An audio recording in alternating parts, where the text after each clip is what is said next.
Om Shanti. My hope is that you've been experimenting with these ideas and that you've been trying out all these aspects of meditation, the awareness of the soul, the relationship with the divine, being up above, beyond the physical dimension, in that home. And I'm sure that you would have had some idea of what Rajyoga meditation is about. And maybe you already experienced the benefit of some of these things. But I'd also like to share with you some of the further benefits that one can experience, and I'm sure you'll also find great benefit for yourself in these. The first thing is that in that awareness of who I am, I'm immediately raised out of any conflict with anyone else, because now I see them also as that inner being of light, the soul. I play my role to the best of my ability, and I know that that soul is playing its own role also. And so there's a space in which I can appreciate them, but I can also make sure that I remain detached. So this classic story of detachment and love is something we begin to experience. Because I personally am detached from my own skin, and so I'm a soul, I can also be detached from you, but yet see you as a soul with all your qualities and specialities. And so just this change of vision, change of attitude and behavior towards another is one that brings freedom from any conflict, and it brings the possibility of having peace between me and the other, my own inner state of peace. Om Shanti stays with me, and I share that with others also. So I think maybe if you're thinking about bringing peace to the world, the first step is that I become peaceful and I make sure that my relationships are also filled with this peace. Many other benefits of soul consciousness. For example, we're able to put a full stop to the past and be in the present, because as a soul, here I am right now. What do I need to do at this moment? Letting go of the past is normally not so easy, but with the practice of Rajyoga meditation and soul consciousness, it's very simple. The past is the past. I can learn from it. I can keep the sweet memories of it, but not to have sorrow from the past lingering on till today and spoiling my life at the present moment, not to keep repeating that story in my mind again and again, but emerge the beautiful things, the things that you're grateful for. Definitely that'll bring you a lot of benefit here and now. It teaches me focus, concentration. Our mind is used to going in 1,000 different directions all at once. But with meditation, I learn to focus. I learn to concentrate. And this ability stays with me not just during my period of meditation for 10 minutes, 30 minutes, whatever. It stays with me all the time. It's one of the gifts that I receive through meditation. Relaxation, a state in which, because internally I'm peaceful, physically I make sure that there's no stress that I accumulate within the body. And when stressful situations come, because I'm learning to look out through the lens of soul consciousness and keeping God with me, of course, the stress stays out there. I don't absorb it within my own physical body or even within my mind. There'll always be situations of stress. Today it's one thing, tomorrow it's another. Today it's too hot, tomorrow it's too cold. At this point, which we describe as Kali Yuga, the Iron Age, the end of darkness it's now the end of darkness that we're coming to. We're already in that period where the dawn has broken and the world ahead is going to be one that's full of light. I believe that absolutely. And you can find out more about this from other teachings of Raj Yoga in other courses that we do. But it means that I understand that there is darkness in the world, there is negativity in the world, but it's my choice whether I absorb it or I let it stay outside. And so with meditation, I develop this ability to let myself stay peaceful, loving, and truthful, and I don't allow the external circumstances to rob me of my inner treasures. Let the world outside stay out there, and let me hold on to my own inner treasures so that I'm always able to keep my own inner state of balance and equilibrium. And so stress is around me, but stress is not in me, which means that my mind stays free, but my body also stays healthy. Stress reduces my immunity. Loss of hope reduces my immunity. Negativity reduces my immunity. And the converse.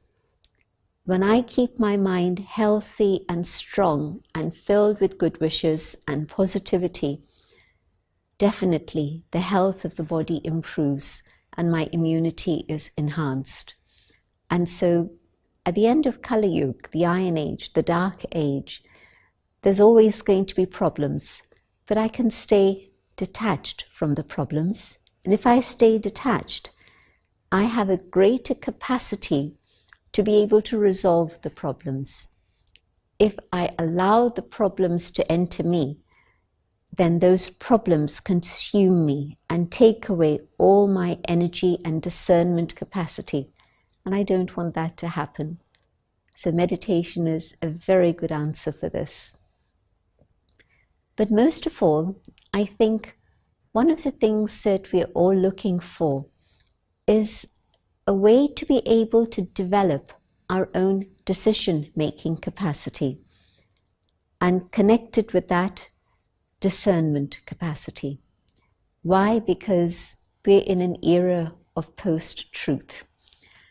I think it was only recently, a few years ago, maybe it was 2016, around then, that we actually realized that we'd left behind a whole period of truth, or even an awareness of the difference between truth and falsehood, and we'd entered a new era.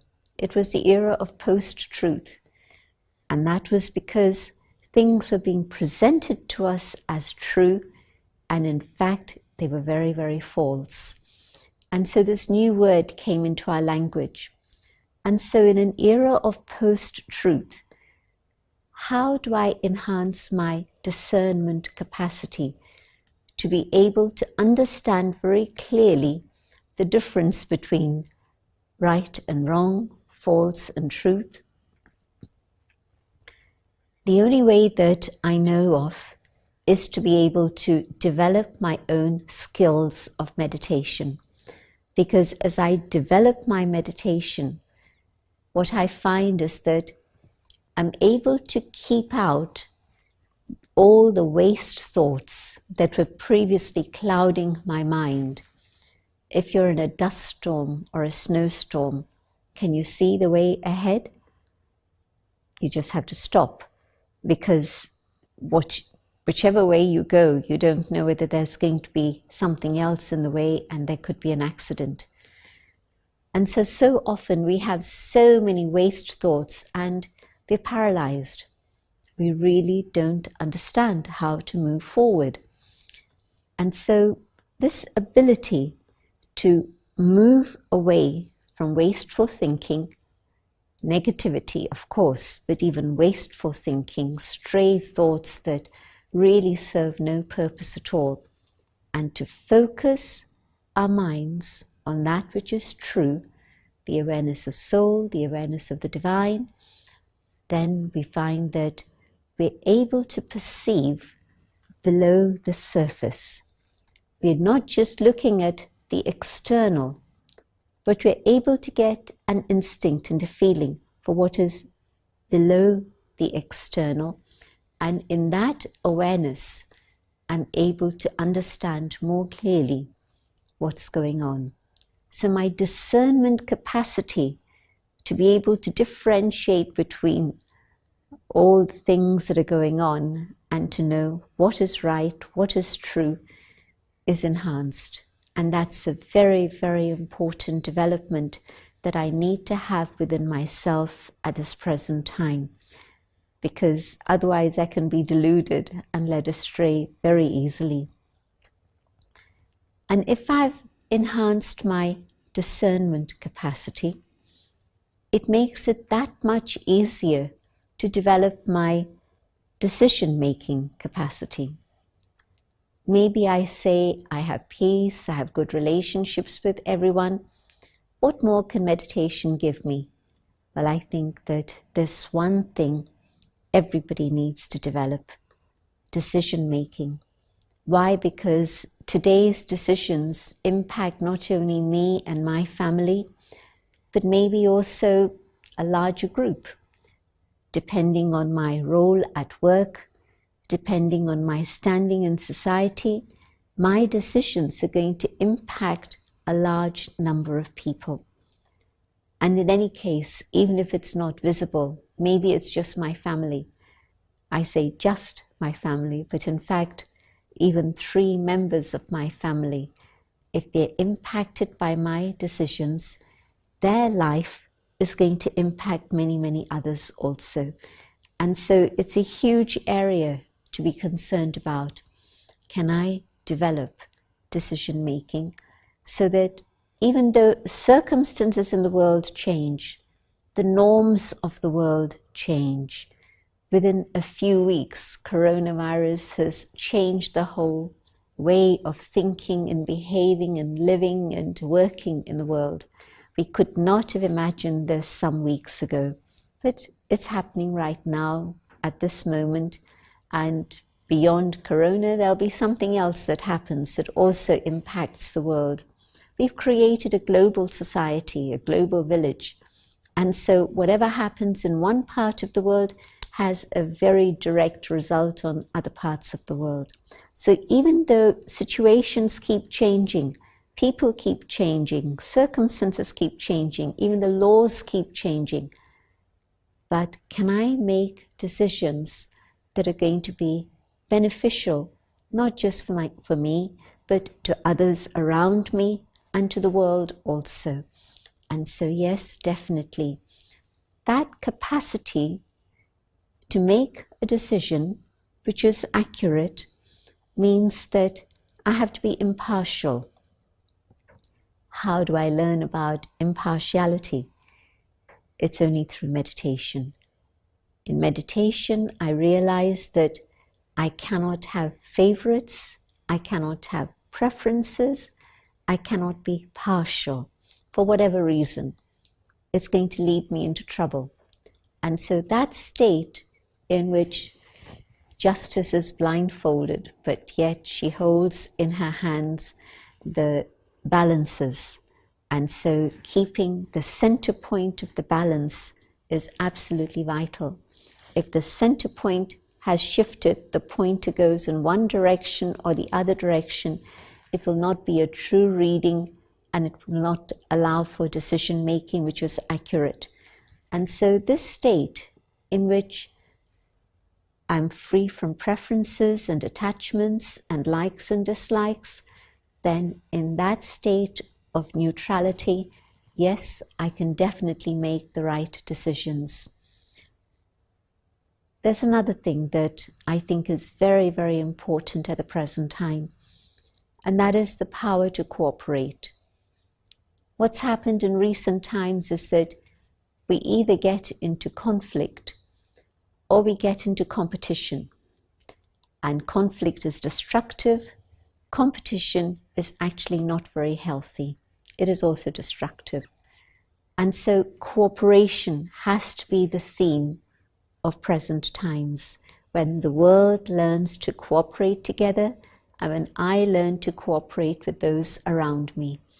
And so that ability to flex, adjust, and be free from ego so that we're able to work together, that happens through meditation. So I mentioned just a few things, many other things that you'll discover in your own journey. Let's have a few minutes of meditation. Sitting down meditation is valuable. Keeping that connection going all the time is even more valuable. Because when I'm on the go, when I'm doing things, I need to have that connection with God to experience protection and guidance at all times. Aware of the soul, I focus my attention on the divine. And from the source, the waves of love reach the soul. And God's love, pure, altruistic, unconditional, surrounds me. And the power of this love heals the soul. And in this experience of healing, I'm able to be free from the sorrow that I carry. Many experiences have left scars and wounds, and now God's love is able to heal the soul. And as the process of healing continues, so that I let go of pain and sorrow, my heart is able to grow bigger. My heart can be generous, filled with God's love. I, the soul, with my generous heart, can forgive. And I realize that I'm not doing the other a favor by forgiving. I am receiving freedom. There's forgiveness from my side, but the gift from God is of freedom.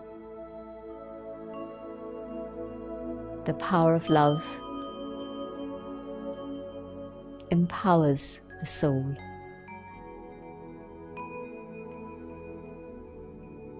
And I feel ready to face whatever may happen in life. God's love will be with me and protect me and guide me.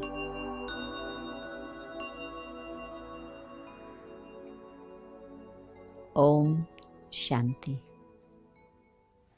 I hope you've taken some benefit from these episodes on Rajyoga Meditation, but of course this is only the surface, it's only the starting point. We have many, many other treasures for you on our websites, and we'll be showing those on the screen in a minute. And of course, after the lockdown, you'd be very, very welcome to visit one of our centers. You can get the addresses from our website again, and actually walk in to one of the Brahma Kumaris Raj Yoga centers and experience the peace and tranquility that waits for you there. And of course, also many treasures of spirituality and wisdom. Thank you for your attention. Good luck on your spiritual journey. Om Shanti.